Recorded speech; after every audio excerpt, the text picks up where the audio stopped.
Good afternoon, and thank you for joining in VivoScribe Satellite Symposium.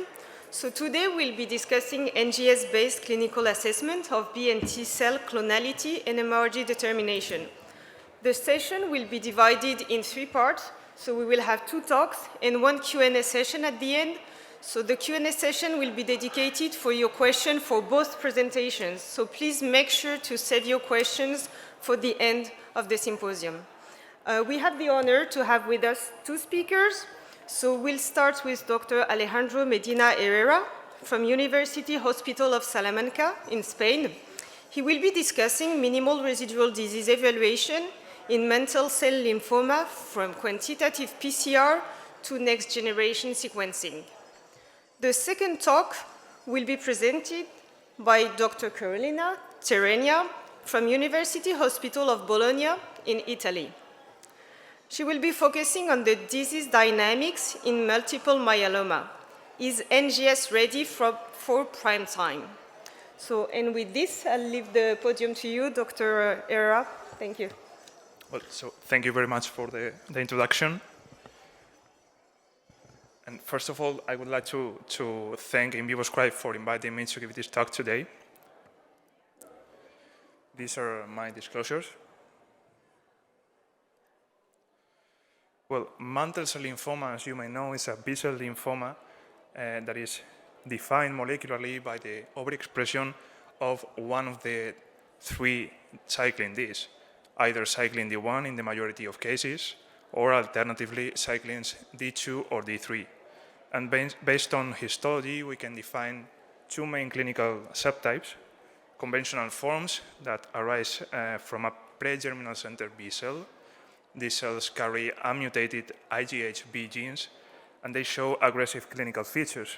And on the other side, we can distinguish non-nodal forms, which arise from a post-germinal center B cell. They carry mutated immunoglobulin genes, and their clinical course is more mild.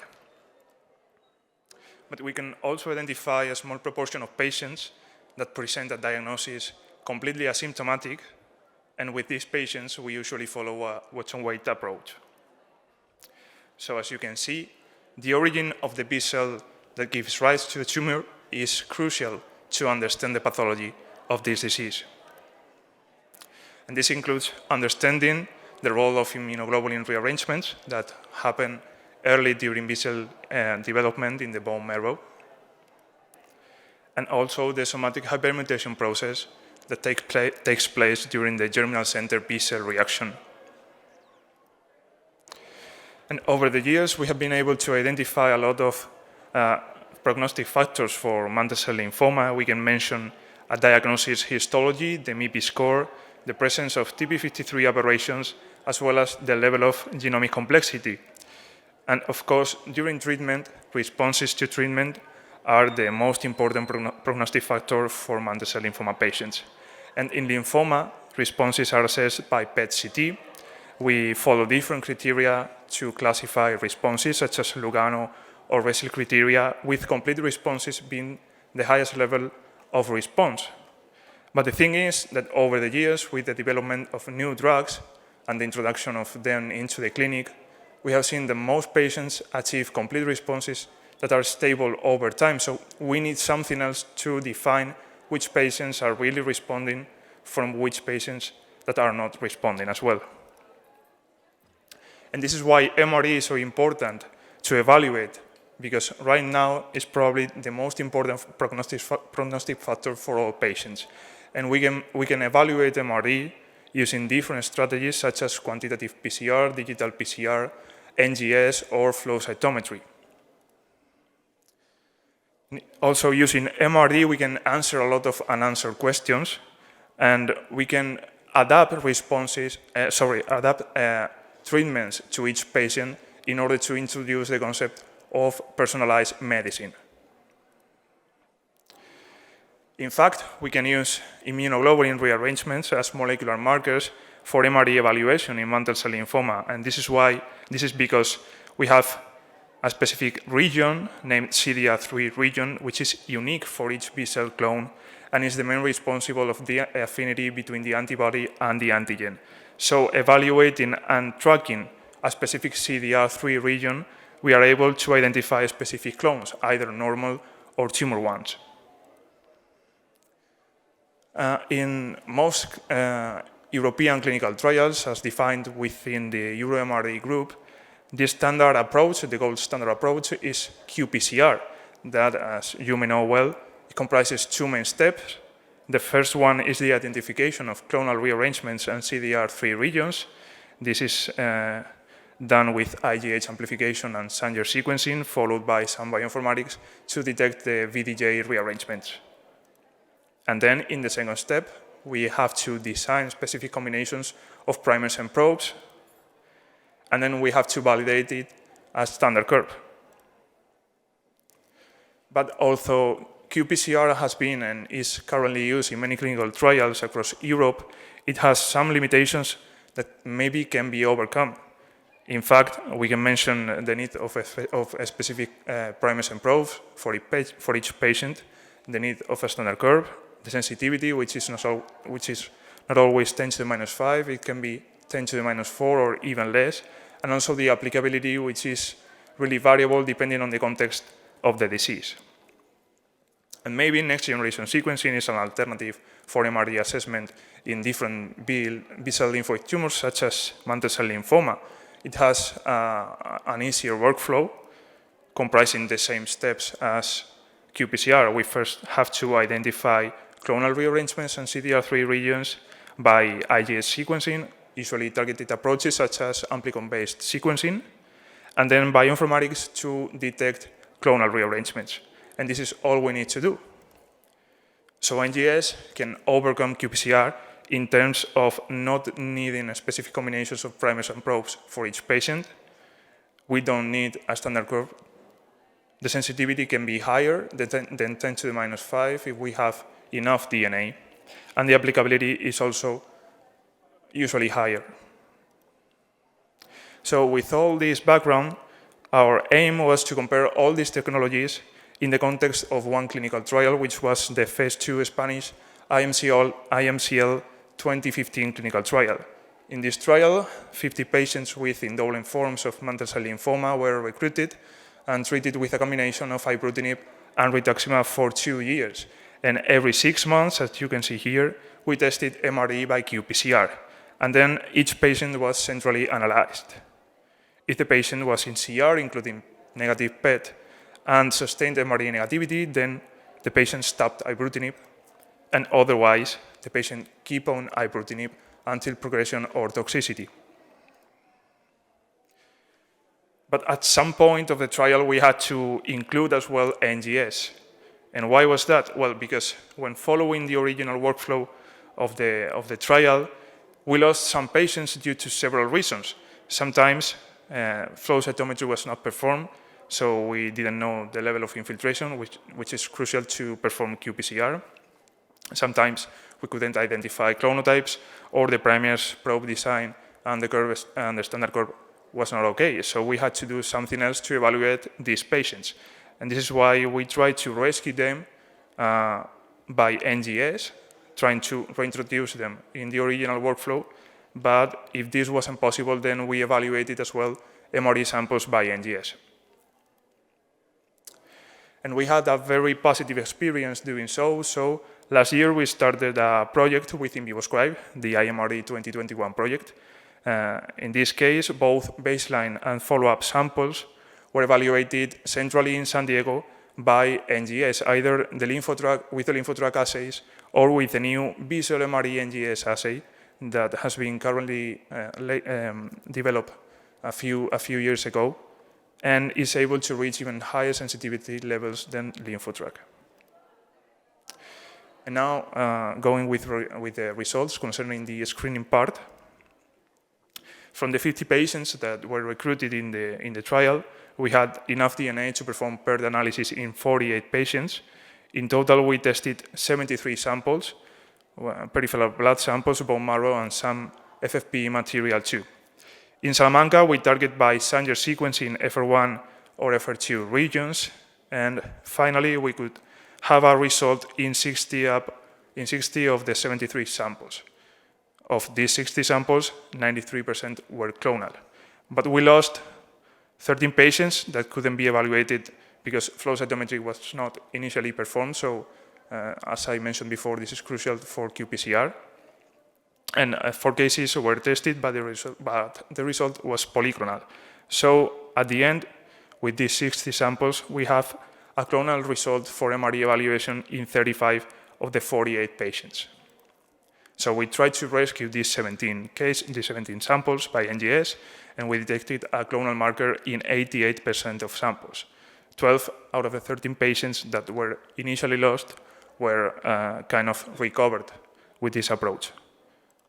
And when combining both approaches, we can see that all but 1 patient had a clonal result for MRE evaluation, but at the end, only 30 patients were finally tested by qPCR. And this is because primer design was not feasible or because the standard curve was not valid. So we had to use again NGS for MRE evaluation. On the other hand, in San Diego, they tested the same samples, but now targeting FR1 and FR2 as well, but also introducing the leader primers. Well, when they tested FR1 and FR2 regions in all samples, they had a clonal result in 89% of cases. And with leader primers, they tested only 1 sample per patient, and they got a clonal result in 87% of cases.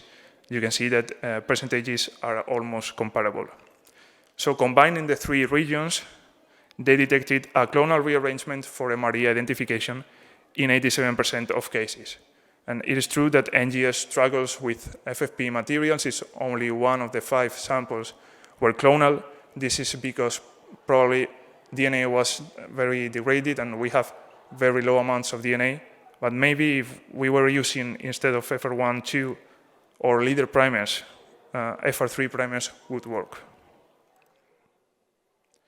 The most important thing from the baseline samples is that when comparing Sanger sequencing and NGS, we got the same result, the same rearrangement for almost every sample. But there are some times that we detected discrepancies that we think that are due to errors introduced during the amplification step. As you can see here, in these 3 cases, the CDR3 amino acid sequence detected by Sanger sequencing and NGS is different. And we have to be careful with this, because if we use the grown CDR3 sequence, we won't get the truly result. This is something that Sanger sequencing struggles with, but NGS is able to overcome this error. Now concerning the follow-up evaluation, from the initial 48 patients, we compared qPCR with the new B-cell MRE NGS assay in 88 samples from 29 patients. These samples were mainly obtained 12 and 24 months after the initiation of the treatment. But we had to exclude 5 samples due to low total red counts after NGS, so in the end we only compared 83 samples. First of all, look at this correlation coefficient, which is very low, and this is probably caused by differences in sensitivity of both assays. qPCR had a median sensitivity of 10 to the minus 5, with even lower levels of quantitative range, 5 times 10 to the minus 5. And compared to that, NGS had a median sensitivity of almost 2 times 10 to the minus 6. This, of course, highlights the improved sensitivity levels of NGS compared to qPCR. Other thing that is related to a higher sensitivity level of NGS is the high rate of false negative cases that we have detected with qPCR. In our study, 12 out of the 83 samples were positive only by NGS, not qPCR. And most of them, all but 1, had very low MRE levels, below 5 times 10 to the minus 5. This is also related to sensitivity. The other remarkable finding affects the positive below the quantitative range cases that are detected with qPCR. So as you can see here, out of the 3 replicates that we perform when we use qPCR, if we had 2 or 3 positive replicates, then all our results by NGS were positive, but with low levels of MRD, of course, in the range of 10 to the minus 4 and 10 to the minus 6. But when we had only 1 positive result out of the 3 replicates, then sometimes we are seeing with NGS that the result is really positive with very low levels of disease in the range of 10 to the minus 6. But other times, what we are seeing and reporting to the physician is a false positive result caused by unspecific amplification of qPCR, and this is crucial for the patient. In fact, our results are in line with previous results from the EuroMRD group. In this case, they compared qPCR with digital droplet PCR, and they stated that the false positive MRD result rate ranges between 67% when only 1 positive replicate is detected, and 26% of cases when we have the 3 replicates positive. So even when we have all the positive replicates, we are not sure that this result is confident. And as I mentioned before, MRD results can be used for MRD-driven treatment strategies, and this is in fact what we did in the clinical trial. So let me say that out of the 29 patients, when we had qPCR versus the B-cell MRD assay, in 3 cases we detected residual disease only by NGS, not qPCR. And 2 of these patients discontinued ibrutinib due to the negative result of qPCR. But luckily, we have not detected any progression so far. We probably think that this is a combination of the indolent nature of the disease combined with the fact that the MRD levels that were detected were very low. So my take-home messages are these ones. First, that different NGS assays are suitable for clonality detection and MRD evaluation in different B-cell lymphomas, such as mantle cell lymphoma. We have also seen that NGS improves the identification of clonal markers almost in every case, but especially in challenging cases, such as those with low tumor burden or when we have a low amplification result by Sanger sequencing. We have also seen that the new B-cell MRD assay is more sensitive than qPCR, and thus we can reduce the rate of false positive and false negative rates, improving the quantification of residual disease, and especially for those cases that are termed positive BQR by qPCR. And finally, I think that NGS could improve MRD treatment strategies to better characterize responses to treatment, and even in the near future, we can identify patients that are virtually cured if the residual disease is negative over time. And last, I want to thank all my colleagues from the University Hospital in Salamanca, of course, people from the Clinic of Barcelona, the people from our institute, and the Spanish group of lymphoma and transplantation, and to all the in vivo squad team, thank you very much.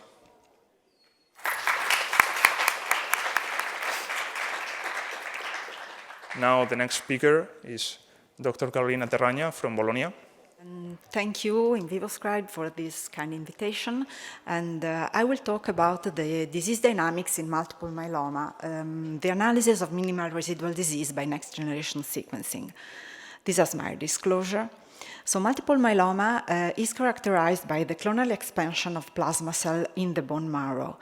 Multiple myeloma proceed through different phases, some of which are asymptomatic also for a long time before becoming symptomatic and characterized by the expression of the typical myeloma-associated symptoms such as anemia, bone pain, and hypercalcemia. The clone mainly reside within the bone marrow, even though some extramedullary location might be highlighted in some patients already at diagnosis and in most patients in the final stages of the disease. From a biological point of view, the disease progression might be described according to the clonal evolution theory, which explain why the genome landscape landscape of multiple myeloma keep on changing in time and in space under the selective pressure of external factors such as the microenvironment or the therapeutic treatment. This distribution of the disease finally reflects the disease dynamics with alternating phases of response to therapy and disease recurrence, with response phases progressively shorter and recurrence phases even more aggressive, up to a final phase of refractory to the therapy. Therefore, to reliably describe the disease dynamics in multiple myeloma, at least two aspects of the disease need to be studied, that is, the clone dimension and the clone characteristics.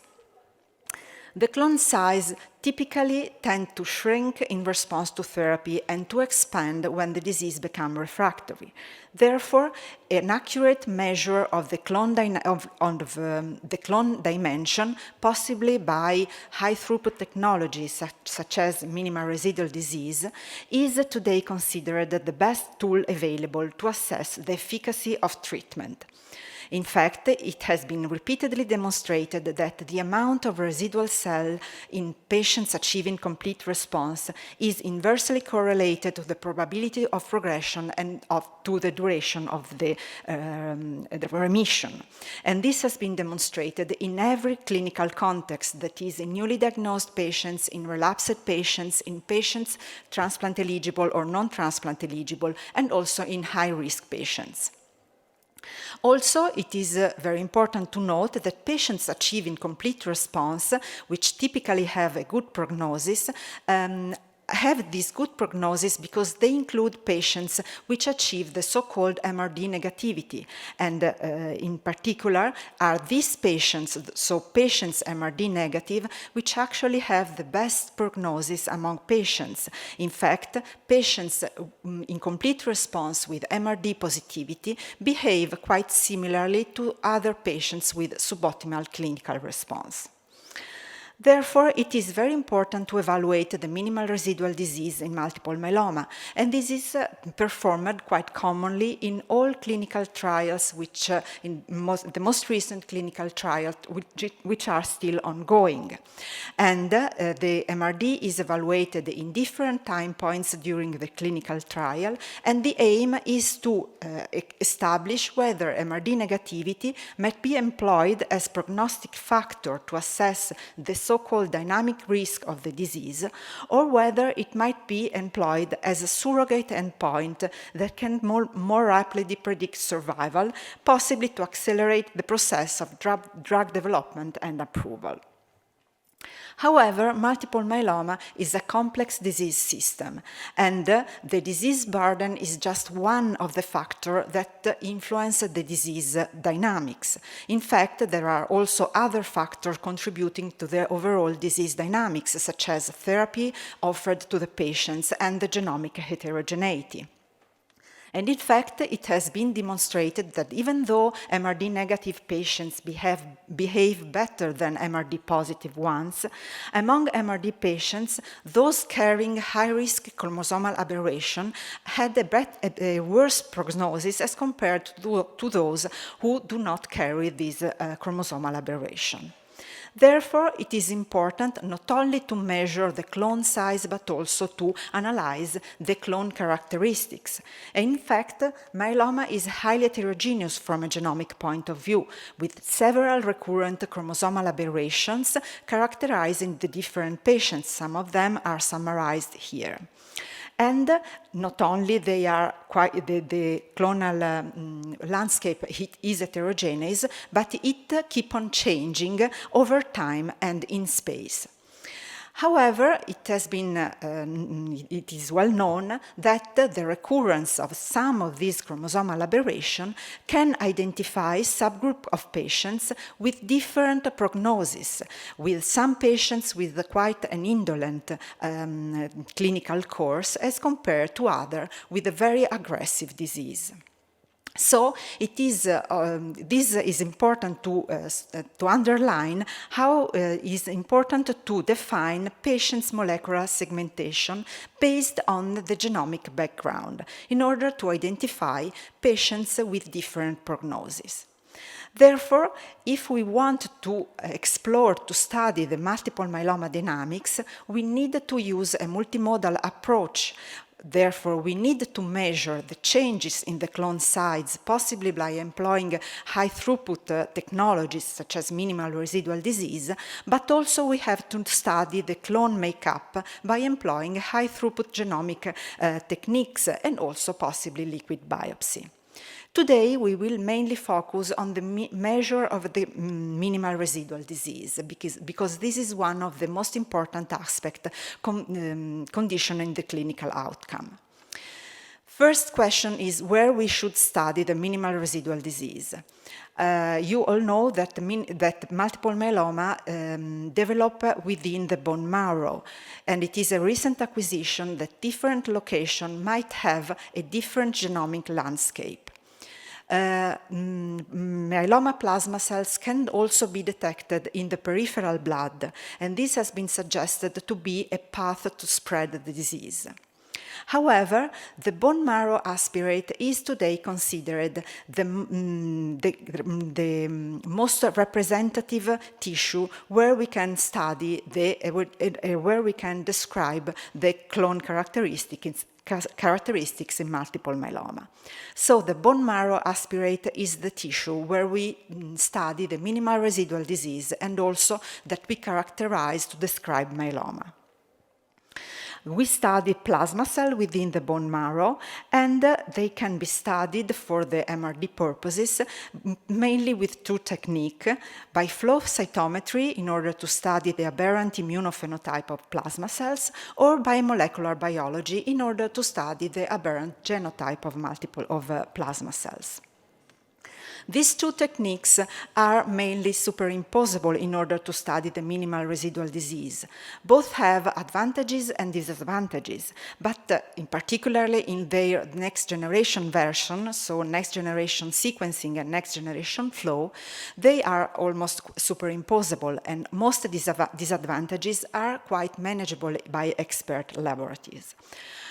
It is also important to say that the two techniques give back different information concerning the clone. In fact, the flow cytometry allows to have a glance at the microenvironment, besides measuring the clone dimension. And this is important because the most recent therapy that has been offered to multiple myeloma includes immunomodulatory drugs, which target the relationships between plasma cells and microenvironment.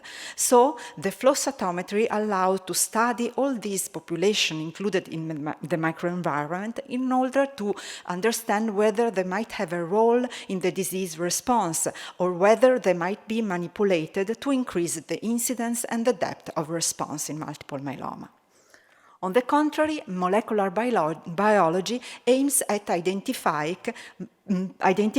patient-specific marker in a very specific way. And to this aim, it aims at study the unique DNA sequence or sequences which are associated with clonal expansion of plasma cells. To this aim, the next generation approach, and particularly next generation sequencing, is very efficient and very sensitive because it is able to study in a single experiment all B-cell rearrangement, that is AGH rearrangement or IG kappa and IG lambda rearrangement.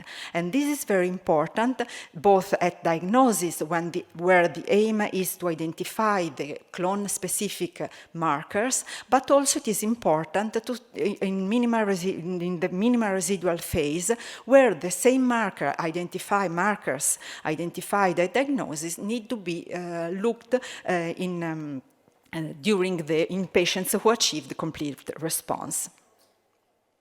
So MRD has been thoroughly employed to study, to show that the efficacy of therapy in the context of clinical trial. Now the question is whether it might be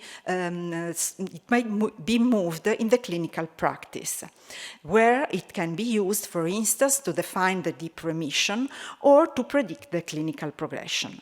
In other words, the question is whether MRD can be used to take clinical decisions. For instance, to stop maintenance in patients who achieve MRD negativity, or whether to perform autologous stem cell transplantation in MRD negative patients after induction with highly effective quadruplets, or whether the therapy incentivization should be offered to patients MRD negative who turn MRD positive. To answer all these questions, several clinical trials have been designed, and some of them are listed here. But the issue is that these trials are still ongoing and that the results are not yet available. So we have to need a few years in order to have the formal demonstration that we can take in the clinical practice, clinical decision according to the result of minimal residual disease analysis. However, this lack in time might give the possibility to train with this technology in the context of the daily clinical practice, since there are very much challenges should need to be faced in this particular context. For instance, the sensitivity of the assay. We have to define which is the optimal threshold that we should reach in the context of the daily clinical practice.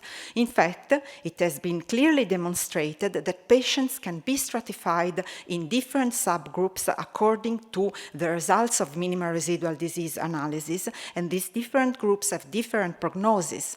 But we all know that higher sensitivity means higher costs. So, in the daily clinical practice, we need to balance cost and benefit in order to discriminate between these different levels of residual disease and to reach the highest sensitivity needed to manage patients. A second challenge important is the duration of the response. We know that that it is important to reach MRD negative results, but it is very important in multiple myeloma to maintain an MRD negative results, possibly for 6 or more for 12 months. And these patients actually have the best prognosis. So again, we have to repeat the analysis of MRD, and again, we need to make a balance between costs and advantages. And this is also demonstrated by this study, where it is shown that serial MRD testing may be much more informative than the one MRD testing. In fact, patients which maintain an MRD negative results, or in which the MRD continually diminish, are doing better than patients where the MRD increase over time. So this raises the question of the invasiveness of the bone marrow sampling. Again, we should decide whether it is more important to perform an MRD analysis or to respect the frailty of patients which need to be monitored. This is the reason why, also in multiple myeloma, we need to look at different strategies to monitor the disease. And this is the reason why we are starting to explore the liquid biopsy approach also in this pathology. There are several studies showing that it is important, it is possible to monitor the disease by liquid biopsy. And this is our experience in this context. We performed a circulating free DNA analysis in a small cohort of patients during their treatment, and we obtained a readout of the disease course by a serial non-invasive peripheral blood sampling. So even though liquid biopsy is not ready from prime time in multiple myeloma, for sure it can be considered the future approach also in this pathology. Besides, liquid biopsy is very important because it can give much more information than the conventional approach, as shown here. In fact, we can explore the genomic profile of circulating free DNA, and two scenarios can be highlighted. In the first one, the genomic profile of circulating free DNA is identical of that of the bone marrow CD138 positive cells. And this suggests that circulating free DNA might originate from the same bone marrow clone, and in our context, it might be a source suitable for MRD monitoring in multiple myeloma. But we have few cases where the circulating free DNA genomic profile is different from that of the bone marrow. And this is very interesting because it suggests that the circulating free DNA might originate from different clones, and therefore this tissue can inform also on the disease distribution. And therefore, liquid biopsy might be also more informative than the conventional approach. However, as I told, it is not ready from prime time, so we need to employ MRD in the conventional tissue, that is the bone marrow. And here is our experience. We decided to try to start to manage all challenges that I presented before the results of the clinical trial are ready, and we will need to hurry up in order to set up MRD analysis in our routine. So we decided to start this sort of local experience, and we decided to include in this study patients who achieved a very good partial response after the conventional therapy in the context of the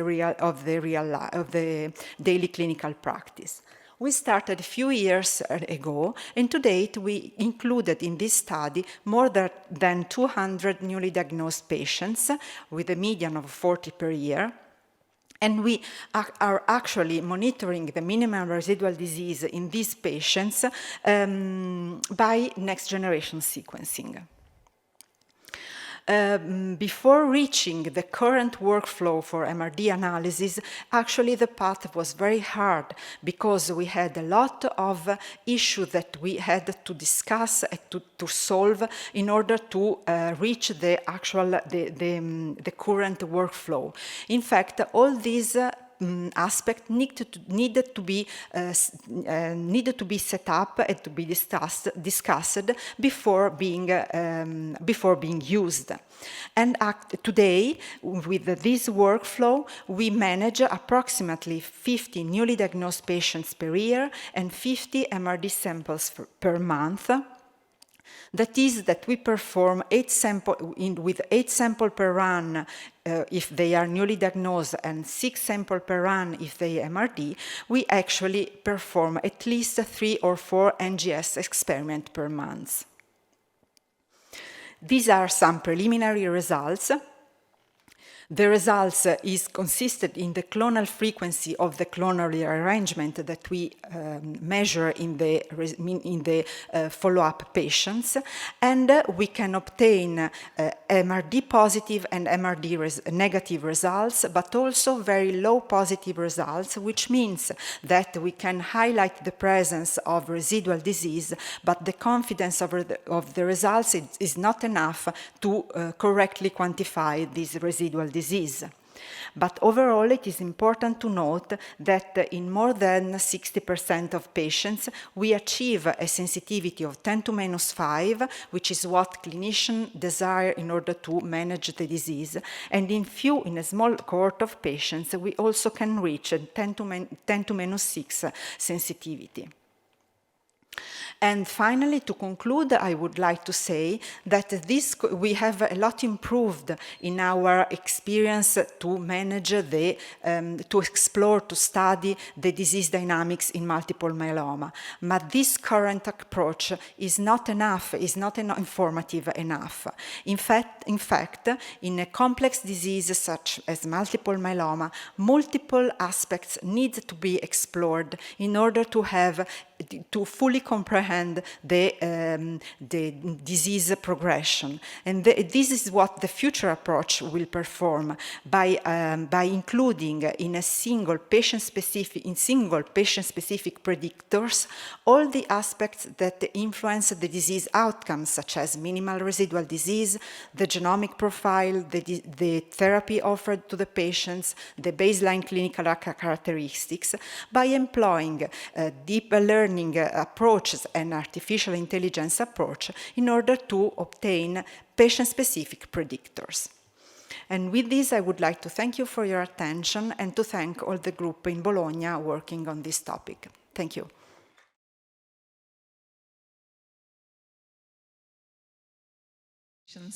I would like to ask a question about the multiple myeloma. As you mentioned that this is an heterogeneous disease and there could be different differences in different parts of the body. What is your how you approach the patients when you're doing MRD tests? Do you recommend that starting liquid biopsy at the beginning, because we can make the diagnosis by bone marrow biopsies, but when you start your MRD testing, as you're going to use liquid biopsies, do you start with bone marrow or do you start with liquid biopsy? Okay, so we study minimal residual disease in the bone marrow. So we actually study the bone marrow. But we have a research study where we compare the results that we obtained in the bone marrow and in the peripheral blood. So in a small cohort of patients, of approximately 50 patients, we are collecting peripheral blood every month, and we analyze both the circulating cells in the peripheral blood and the circulating free DNA. And we compare the results of these three approaches to study the disease dynamics, that is MRD in the bone marrow by next generation sequencing, circulating free DNA by whole genome, ultra-low pass whole genome sequencing. So we study the whole landscape of copy number alterations, and we count the peripheral, the circulating plasma cells, and we also describe their genomic profile. And so when we will end this study, we can say whether this liquid biopsy approach might be useful also for multiple myeloma dynamics. Thank you. Yes, we have another question. Thank you very much for your lectures. I have a question for both of you, actually. When you perform your MRD and suddenly the clone pops up, what would be the course of action then, clinically? So in multiple myeloma to date, there is no guidelines. So actually, we perform, our clinician take the result of the study and they use these results together with all the other elements they have to manage the patients. So actually MRD is allowed to be used just in the clinical trial. There are lots of clinical trials trying to show whether MRD-driven decision can be taken. Those are the ones pending, I suppose. Yes, right. And for the mantle cell lymphoma? Well, for mantle cell lymphoma, it happens the same way. We cannot use this information to make clinical decisions outside clinical trials. Thank you. Thank you. Do we have any other question for our speakers? No? Well, thank you. Yes, okay. look like your sensitivity is below 10 to minus 6 for most of the clinical trial. Right. Now it's going for myeloma. Then will that make sense still do it? If you cannot get to the sensitivity of 10 to minus 6, then and the trial is setting the cutoff of the 10 to minus 6. Yes, in the trial, the sensitivity is 10 to minus 6, but in most, commonly, clinicians employ 10 to minus 5 to describe all the disease, all the response to therapy, and so on. So this is an issue that is highly discussed because to reach 10 to minus 6 sensitivity is very expensive. So you need to decide whether you want to reach this sensitivity or not. And the answer of this probably will come from these trials which are trying to show that MRD-driven decision need to be taken. And because to date, in the daily clinical practice, 10 to minus 6 is very expensive. So it is a discussion ongoing. Thank you. Do we have any other question? No? Well, I think with that we can close the session. Thank you, Dr. Terragna. Thank you, Dr. Herrera, for your time.